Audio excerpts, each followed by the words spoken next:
Aloha, Rich Albertson here. This is ITS228. This is the first video of fall 2024. In this video, I'd like to just go over the basics of the course, the grading policies and everything. Let me share my screen. All right, so if you go to Laulima, our our learning management system is Laulima. So you go to Laulima, your course tab should be up at the top. Click on it. If it's not, you can click view all sites up here, this little 9-pad keypad icon up here. Click that and you should see it there. If you don't see it there, then email me. So the overview tab is where you see the syllabus. And here's the syllabus. And this is how you get a hold of me. You can email me or you can text me. The first time you text me, let me know who you are. Let's see, this is the and here we describe the textbook, how to purchase the textbook, the student learning outcomes, and this is a calendar, dates, different types of activities, and this is the grading policy. This particular page here, which describes some grading policies here, the link to that page is here, right here, this here link right here.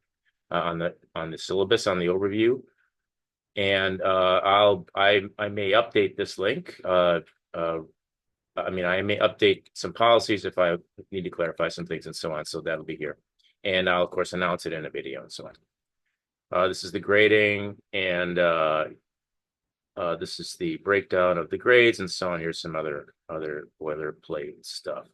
Okay, the weekly engagement tab over here. It's very important that you go in and do these participation verifications and the weekly assessments, weekly engagement assignments the first 2 weeks. After that, you don't have to do them anymore. And in fact, I'll take it off the syllabus here. But all that is to contact your intention to actually take the course and that you participated in the course. And I think it may have something to do with, federal requirements, scholarships and getting your money back and all that kind of stuff. So make sure you do that. The third thing here, the zyBooks textbook. That's what we'll be using. You click on here and it should open up to the zyBooks textbook. And the first time you open it,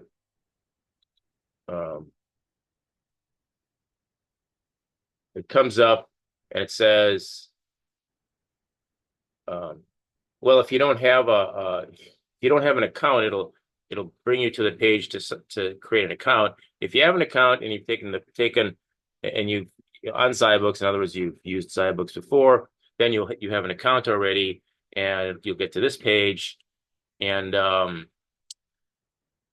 it's $89, and you do get full access to the first chapter, but the remaining chapters you don't get access to the content until you subscribe. So make sure you do that, and all your work is done in the textbook. So that's why you need to do it. It's not that bad. And so that's the zyBooks textbook. So make sure you do that. All right, next we have the grade book here, and the grade book has all the stuff that you're graded on. Our zyBooks textbook has 3 different kinds of activities, different kind of assessments.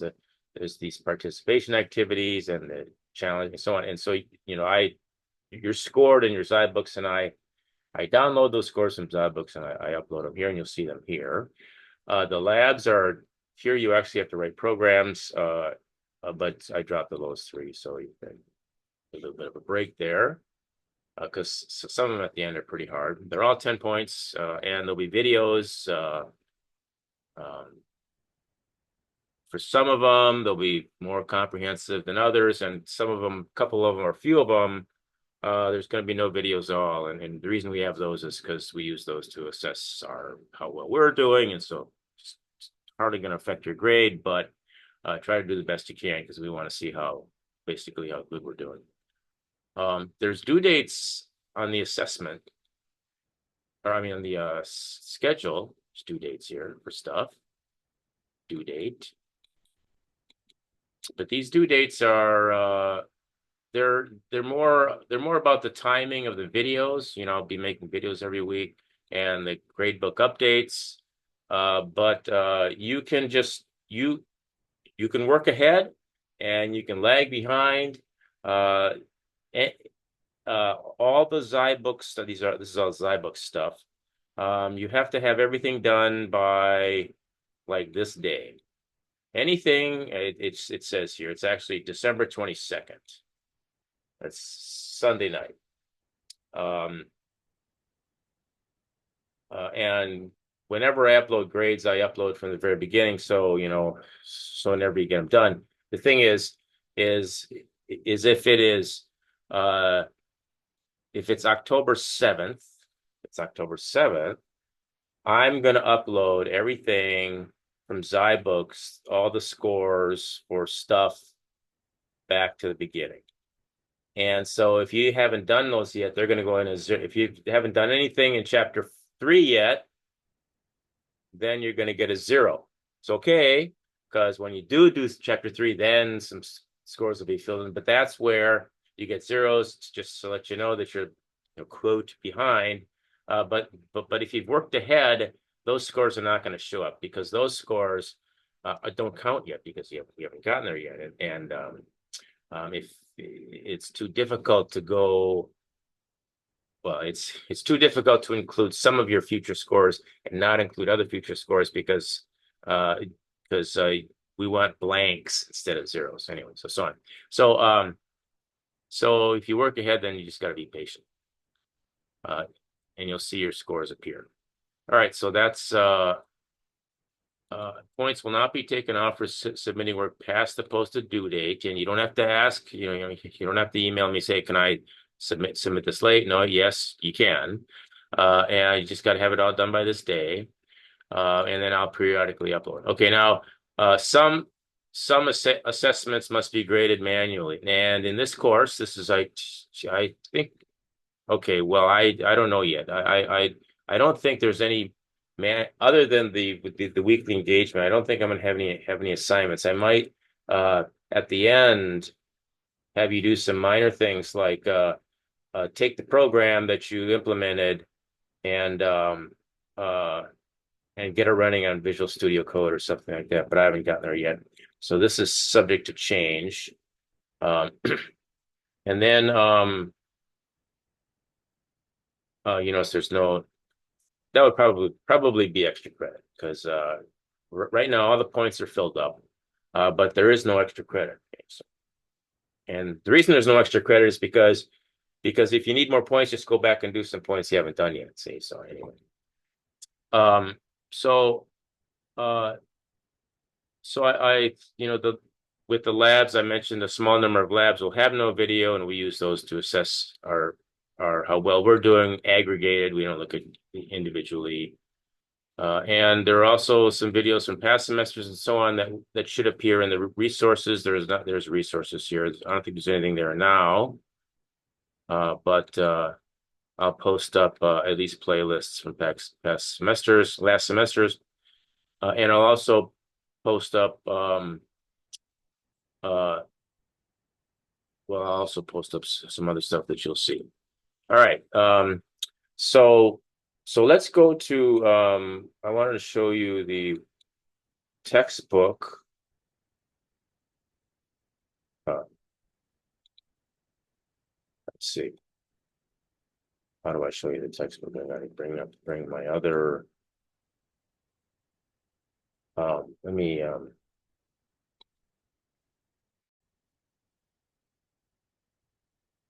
let's see. Okay, all right. So I got mine to work here. So ITS228. I'm throwing out the last 3, I think. Gradebook Classic. I'm throwing out the last 3 labs. Okay, so each see each there's you may have, let me kind of wait a second. I just am I on the wrong one? Yes, I am on the wrong one. Just get out of here.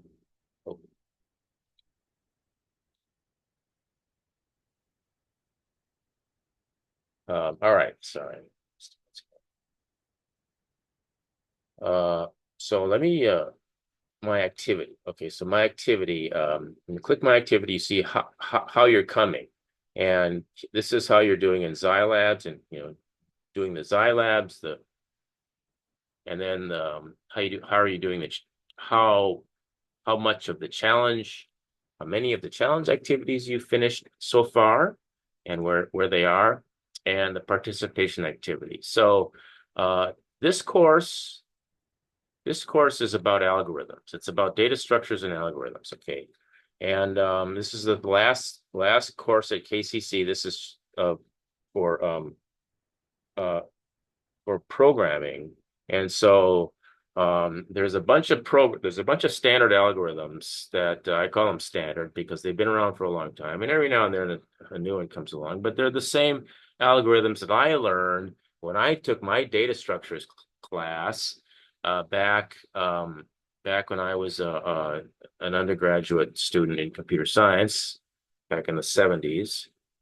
And same kinds of data structures, same kinds of problems. And so that's what we're learning here. That's this. It's sort of the end. Okay. And so there are searching and sorting. And searching and sorting is, we actually learn different sorting algorithms because uh, now there's modules and it's all the sorts are built in and everything. But back in the old days, we actually had to write our own sort programs, and so we would, depending on the data, the type of data, we would choose the sort algorithm that's best for the data, and then we code that up, and uh, then that's how we would do it. Now, um, you call a sort here in sorting algorithms. If you go to sort 3.2, this talks about the built-in sort methods. There's a sort function and a sort method in Python. So you just use these, and these methods are smart enough to look at your data and figure out what the best algorithm is to use. But this is an algorithms course, so it's worthwhile to learn how to. And there's lots of times in the future where you're going to want to sort something, and it just won't work to use one of these built-in algorithms. So that's what we're doing here. Selection sort, different types of sorting. So like for example, a selection sort is a particular way of sorting, and so these are the participation activities, and these are like a lecture, like you're participating in a lecture, but instead you're reading. And so there's this thing's blank up here. So you click through this thing, and oh no, there's 6 of them. So that it explains how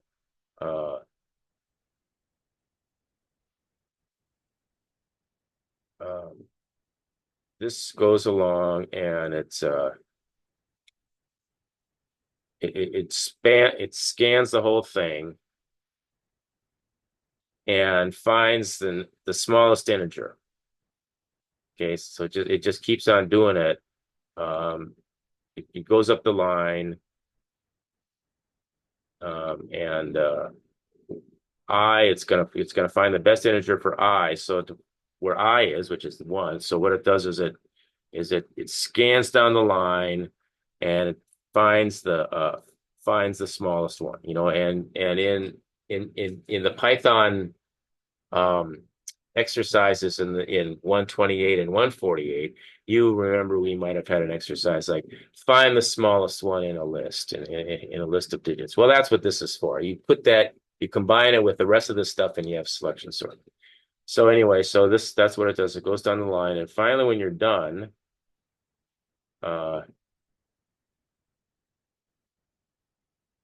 boy, this takes a long time. Finally, when you're done, it's going to be down here. Boom, you get a check mark there.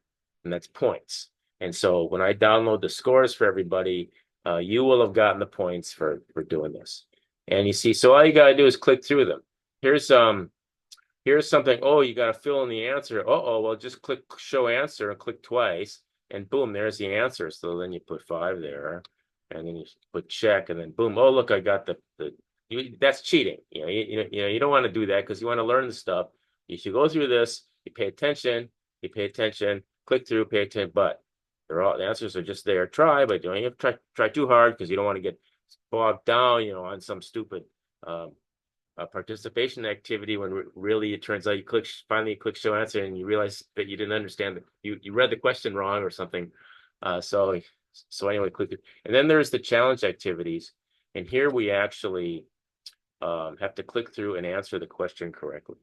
So here, when using a selection sort to sort an array of 28 with 28 elements, what is the minimum number of assignments to index smallest once in the outer loop? Gee, I don't know. Is it 27? I don't recall. I get these things mixed up. Let's see. Oh yes, it's 27. Now, if we would have answered it wrong, it would say no, and then it'd give you another chance, or maybe the problem would change a little bit, and then give you another chance. And then if you still didn't get it right, then the problem might explain it and change the problem a little bit. And then if it tells if it's going to change the answer, if it's going to change the question, it gives you the answer. But then if you do it like 3 times and you've finally seen all of them, and then you just remember what the answer is. So if you're persistent, you can get all the points for challenge activities. Also, even if you don't really completely absorb it, but you're able to keep track and you're patient and have the time. So anyway, that's what these are. And then here's the Python version of selection sort. It actually gives you the code there. And here you can actually try it out. Kind of cool. That's what these things are. But anyway, so that's what those are. And then finally a lab, which you may have seen. Here's a insertion sort lab, where here it's actual problem. So it tells you the problem, blah blah. It's got to do this. This is how you do it. And this is what this is what the input's supposed to look like. This is what the output's supposed to look like. Here's the code. You see, they give you a template. Sometimes they give you a template. Sometimes they don't give you any. Sometimes they just give you the beginning first statement. But here it tells you exactly what you have to do. And here you just have to fill in some code here, and blah blah blah. And here you fill in some code here, and that's it. Yeah. So there's a. And as you look through this, you learn stuff. So anyway, so that's the different types of activities, and there's only here's lists and use lists for just lists or stacks and queues, and there's just there's just the labs are more difficult in this course than they were in previous in 128 and 148. So there's only one. They're worth a little bit more. So there's hash tables. We learn about hash tables, trees, a bunch of different kinds of trees, binary search trees, the important one. There's a bunch of other ones too, but we just go trees. I guess I should, tries is another, but this just shows you the variety, the different variations of it. And then here's, this is a real hard one. And then there's balanced trees, and it makes it so when you're using it as a binary search tree, you don't get a skewed tree. It keeps, because anyway, we'll learn about that. Heaps are really cool. I like heaps. You can do all kinds of stuff with heaps. Very simple. And then there's sets and graphs, and then here's all the algorithms that we talk about in the learning outcomes. We talk, a greedy algorithm, dynamic programming, and so on. And then B trees a little bit. But so So keep in mind you can there's all these labs here, and they're all 10 points. And the beginning ones, of course, are real easy. So everyone's going to do the easy ones because you're going to get the 10 points. And you go all the way down, and so the ones you're going to throw out are going to be at the end, but more than three of them are kind of hard. So you have to at least do, some hard ones, but and they get harder. So, you may find you may feel challenged. You may you may not, or you may kind of just, and um, I'm not going to have any rules that I can't, easily enforce. Um, so so feel free to to talk to each other. Okay, so here I did I talk about email? I didn't. So email, you go to La Lima, um, you can click email and you can click roles and you can click student. And here's are all the students, okay? Okay, here's all the students. Now, or you can do me, okay? Me. Now, I just want to tell you about students because in this class, because this is the only section I have of this class, I'm going to be in this list. Okay, I'm going to be in this list of students. Okay, these are everybody in the class, which you are entitled to see their names. In that's but legally is I can't.